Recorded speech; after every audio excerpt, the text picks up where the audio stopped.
Ian and his family came to visit from Nevada, and we took him on a tour just now, and he told me a story. I said, we got to get this for everybody to hear. Ian, tell them a little bit about yourself, and then I want to go through slides, and then tell them what you know about the giants. Go ahead.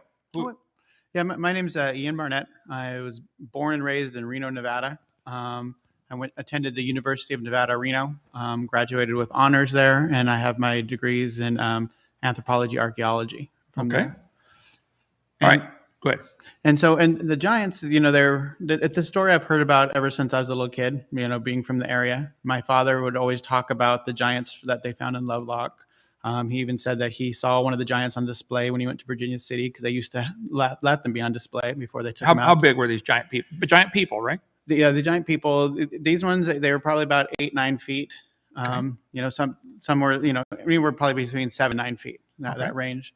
But the Lovelock Cave was very fascinating. He said that he had a friend there named Dr. Stewart, who actually was a doctor who went out to the tribal reservations and talked with the Paiutes a lot.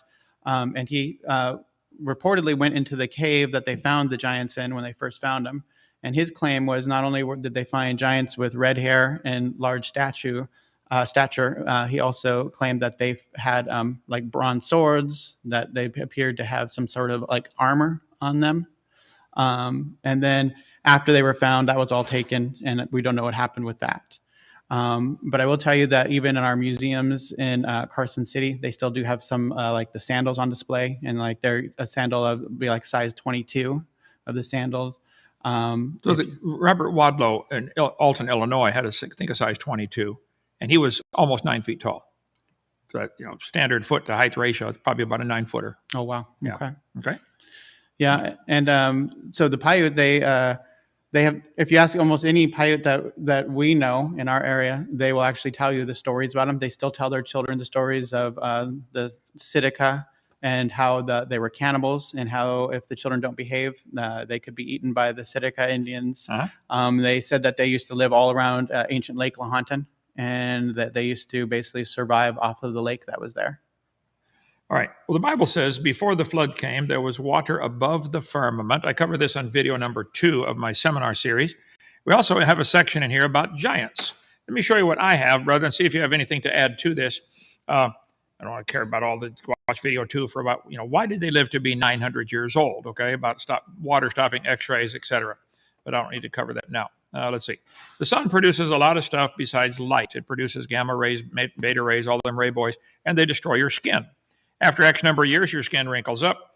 But if you had something to stop the X-rays, like lead or concrete or ice, it would slow down the wrinkling and the aging process. And the Bible certainly says they lived to be 900 years old before the flood came. That's what whether you believe it or not, that's what it says. Okay, the Bible says Adam was 930 when he died.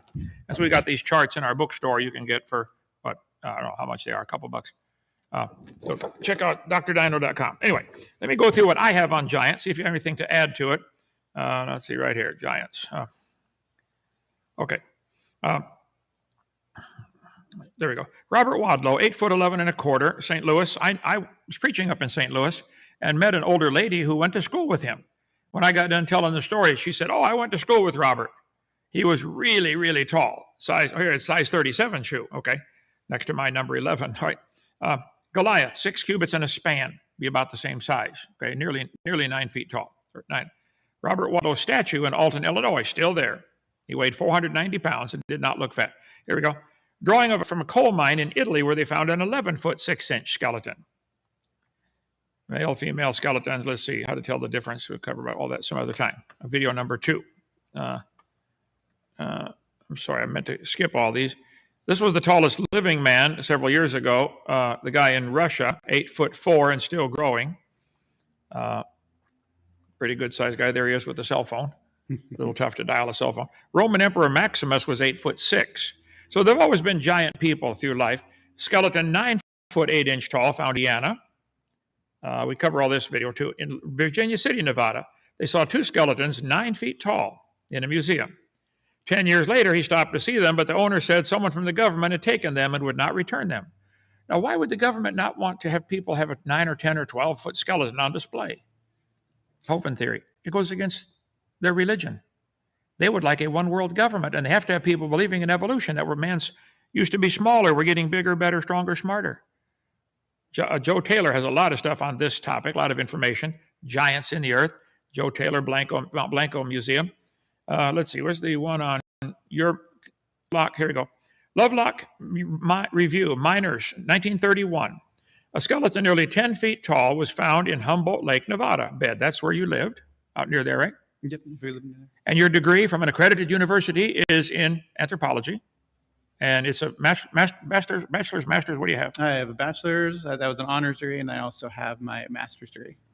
So if they find out you don't believe in evolution, are they going to try to take those degrees away from you? It's possible. I've actually had talks in the department about it because I had a close friend of mine there. He was my main evolution teacher, and he actually took me aside to explain to me that he didn't actually believe in evolution. However, there was no other theory because the only other theory would be God. And he told me that obviously that's not true. So he had to teach it and had to continue that until there was a better theory to replace it. They don't get it, do they? Or maybe they do. No. Maybe they do. Let's see. Legends from Guam tell about giants that lived there. They built the latte stones. You can go there today and see the latte stones in Guam. Who on earth is carving and who's standing these things up? Yeah. Walkertown, Indiana. 8 giants ranging from 8 to 9 feet long, all wearing heavy copper armor back in 1925. Through the bungling of the diggers and the disinterest of the museum establishment. Why would the museum not be interested in a 9-foot skeleton? But they'd spend millions of dollars to get a 3-foot one, Lucy, and called it a missing link, wouldn't they? Yeah. Dutch explorers in 1616 said they stumbled upon a pair of skeletons more than 9 feet tall. Patagonia means big feet. That's why it's called Patagonia. Skeleton 12 feet tall, found in Lompoc Rancho, California, 1883. Local Indians got upset that they disturbed a grave. Here's the one from yours, right? Let's see. Skeleton 12 feet tall, found in Tucson. From knee to heel, they measured 39-inch thigh bone. The owner had to be 12 feet tall. 2 other, male and female, 9'4" and 8 others 10 feet tall were found, in Ohio giants there. A woman 7 feet tall with an infant. Joe Taylor's book has got loads of stuff on that. A skull twice the size of normal humans. Let's see, the Aztec Indians, Aztecs weren't in your area, were they? What were the Indians in your area? So they believed that they were mostly the Paiute, Washoe, a little bit of Shoshone. However, I will say when I did actually go out to the Block Cave with that professor I was mentioning, and we were trying to actually see the giant skulls that they were purported to have. They pulled out some of the skulls they had, and when he was doing analysis of one of them, he said that the teeth were definitely, they had a trait that was definitely an Aztec trait. So there's some evidence that Aztecs may have actually come up into that area as well. So do the Indians in that area still to this day believe there were giants out there years ago? If you ask almost any Paiute I've ever met, it seems like their history is better than our history because they have this very detailed oral tradition, which we don't take serious because it wasn't written down. But they all tell the same stories of the giants, and they believe they were there, and they have a very detailed history of it. It's just nobody will ask them. Yep. Okay. They dragged a bone, thigh bone, one of the giants. He said, I found it to be my own length. This is Cortez, Castillo, talking about this. They said, grab that thigh bone there, brother. Here's a normal human thigh bone. That's the size of a normal human thigh bone. This is an example of one. Get where they can see it on the camera right there. The guy would have had to be about 12 to 13 feet tall. There we go. Okay. This is a replica you can get from Joe Taylor, Mount Blanco Museum. So the Bible says very clearly there were giants in the earth in those days. But there are people who just simply hate the Bible. They'll do any credit it. They don't want that book to be true, like the guy debated last night. Anything but the Bible. He'll take, 7 examples of proof that giants existed. This is Chris Thompson, medium.com, understanding-reality. Okay. This is in the book, There Were Giants in the Earth in Those Days. I believe there were giants in the earth in those days. They've been found in New York. Giant footprints found in South Africa. The valley giants of Death Valley been found. The Alegua Indians reported many wonderful things are told. They are said to have been a remarkably tall and stout. There's a tradition that there were giants among them, people of a much larger stature than the tallest of the Lenape. Lenape Indians moved from the west to Mississippi. Lenape sent out their scouts across the broad current. Jones, another writer of the time, relates the occasion of the safe return of these spies for the Lenape, having reconnoitered the eastern side of the Mississippi. They told they had found the further bank of the river of fish, inhabited by a very powerful people. They were very tall, so tall the head of the tallest Lenape could not reach their arms. And their women were higher stature and heavier limbs than the loftiest and largest man in the Confederate nations. They were called Elegwe. So there is just overwhelming tradition, stories, bones, but the bones all seem to keep disappearing into the basement of the Smithsonian, is what everybody claims. They are dedicated at Smithsonian to pushing the evolution theory, which says man was smaller and we're getting bigger and better, as opposed to people used to be much bigger and getting smaller and dumber. Let's see, you can read all this, quickly go through this. I'll tell you, they also use that the Repatriation Act as a good way to suppress everything, because anytime they find any human remains now, they immediately seize them and say that they belong to a local Indian tribe, and then use it as an excuse to get rid of the bones. But the funny thing is, when you talk to a lot of the Native Americans, they would be actually okay with studying them as long as they were returned to them afterwards. Yeah. But it seems like they're using it as a tool just to stop the study of the bones at all. Wow. So if you found a giant thigh bone, for instance, you're an archaeologist, you go out there and you dig one up, who do you tell? Because what would happen if you told anybody? They would just take it and seize it. Who's they?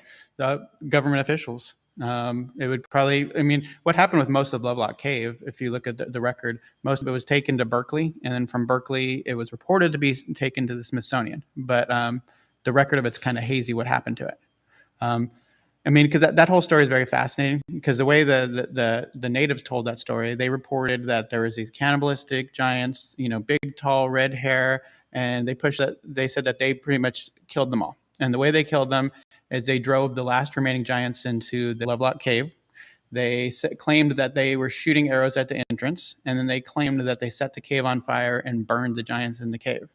Fascinating thing about Lovelock Cave, when you look at it archaeologically, you go to that cave, guess what you find outside the entrance?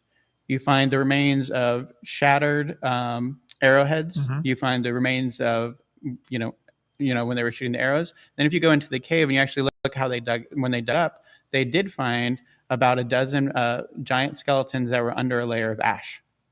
So it fits almost perfectly the story that the oral history reports. Okay. There have been giants found in different spots. Ohio, giant stones found in Lebanon. Who on earth is moving these things? That's a camel in front of it right there. There's a 39-pound axe head, copper axe head. Let me see you swing a 10-pound sledge for 5 minutes, and then see who's swinging a 39-pound axe head. This is a 27-pound stone axe head found in Manitoba, Canada. A friend of mine brought it down when he toured Dinosaur Adventure Land. There's a stone designed to be held between the thumb and finger for chipping. I think that would take a giant to move that thing. Smithsonian. Evidence of the startling truth of America's past being suppressed. Wow, no way. Found in Lovelock Cave, Nevada, 1911. Humboldt Museum, Winnemucca, Nevada. That was the phone number, might not be anymore. A jawbone, 8.25-inch mandible. Any person alive today could put that jaw over their face and rattle their head back and forth. It's a normal human thumb bone. There's a giant human thumb bone that was found. I would say the guy had to be pretty tall, like really tall. That'd make his cubit a little bigger too. Anyway, thank you so much, brother, for coming. Anything else to add? If people want to get a hold of you, do you want to give an email or something and get inundated by atheists who hate God and start calling you names and try to get your degree revoked? Or people are more than welcome to email me. My email is much, MUCH2 TOO crazy, CRAZI @hotmail.com. There you go. Much too crazy @hotmail.com. Thank you for coming. How did you like Dinosaur Adventure Land and the tour? How'd the boys like it?